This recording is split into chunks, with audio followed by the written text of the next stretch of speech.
కస్టడీలో తండ్రి కుమారులు మృతి చెందినటువంటి కేసుకు సంబంధించి తమిళనాడులోని మదురై కోర్టు సంచలన తీర్పు ఇచ్చినటువంటి విషయం తెలిసిందే. మొత్తం 9 మంది పోలీసులకు మరణశిక్ష, అంటే ఉరిశిక్ష విధించింది 9 మంది పోలీసులకు. అంటే ఎంత దుర్మార్గంగా పోలీసులు ఒక పగ పెట్టుకొని, కక్ష పెట్టుకొని కస్టడీకి తీసుకున్నటువంటి ఇద్దరిని చావగొట్టి చంపేశారు. అంటే అంటే న్యాయ వ్యవస్థ ఇంకా దాని మీద హోప్స్ పెట్టుకోవచ్చు.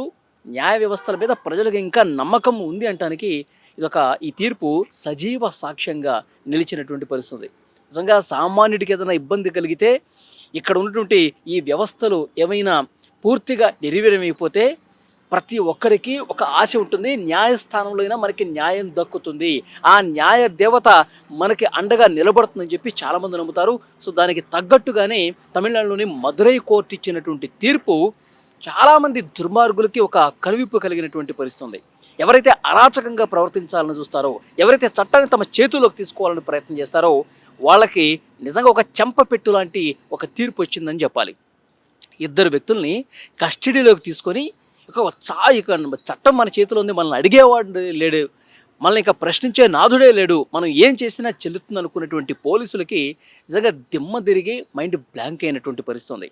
సో చాలా సంచలనమైన తీర్పు. నిజంగా దేశవ్యాప్తం ఒక్కసారిగా మదురై కోర్టు ఇచ్చినటువంటి తీర్పు వైపు చూస్తున్నటువంటి పరిస్థితి. ఎందుకంటే 9 మంది పోలీసులకు ఉరిశిక్ష వేయటం అనేది నిజంగా దేశంలో మొదటిసారి కావచ్చు ఇంతమంది పోలీసులకు ఉరిశిక్ష వేయటం అనేది.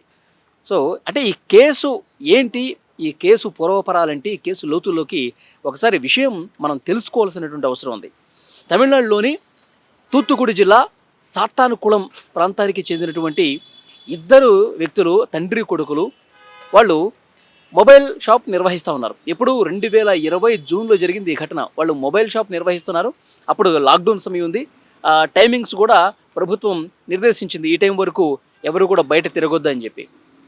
అయితే వాళ్ళు నిబంధనలకు అనుగుణంగానే ఉన్నారు. వాళ్ళు ఆ షాపులో కరోనా నిబంధనలను పాటిస్తూనే ఉన్నారు. టైం ఎక్కడ వాళ్ళు దాటిపోలా. కానీ ఈ పోలీసులు ఏం చేశారంటే మొబైల్ షాప్లో ఉన్నటువంటి తండ్రి జయరాజు, కుమారుడు ఫెనిక్స్ అనమాట. జయరాజు ఆ టైంలో కూర్చొని ఉన్నాడు. పోలీసులు లోపలికి వెళ్ళారు. మీరు కరోనా నిబంధనలు పాటించట్లేదు, టైమింగ్స్ పాటించట్లేదు, మిమ్మల్ని అరెస్ట్ చేస్తున్నామని చెప్పి అక్కడి నుంచి జయరాజు తండ్రిని తీసుకెళ్లారు. ఈ విషయం ఫెనిక్స్కి తెలిసింది. కుమారుడు ఆ ఫెనిక్స్ స్టేషన్కి వచ్చాడు. స్టేషన్కి వచ్చి మా తండ్రిని ఎందుకు అరెస్ట్ చేశారు, మేము కరోనా నిబంధనలు పాటిస్తూనే ఉన్నాం కదా, ఆఫీస్ టైమ్స్ ఏదైతే నిబంధనలు పెట్టారో దానికి ఫాలో అవుతూనే ఉన్నాం కదా, ఇంకా టైం ఉంది కాబట్టి మేము ఇంకా షాపులో ఉన్నాము, షాపు టైం అయితే మేమే క్లోజ్ చేస్తాం కదా అని చెప్తే, మీరు అసలు పూర్తిగా రూల్స్కి విరుద్ధంగా ఉన్నారు, మేము గతంలో కూడా చాలాసార్లు చెప్పాం, మీరు వినిపించుకోలేదని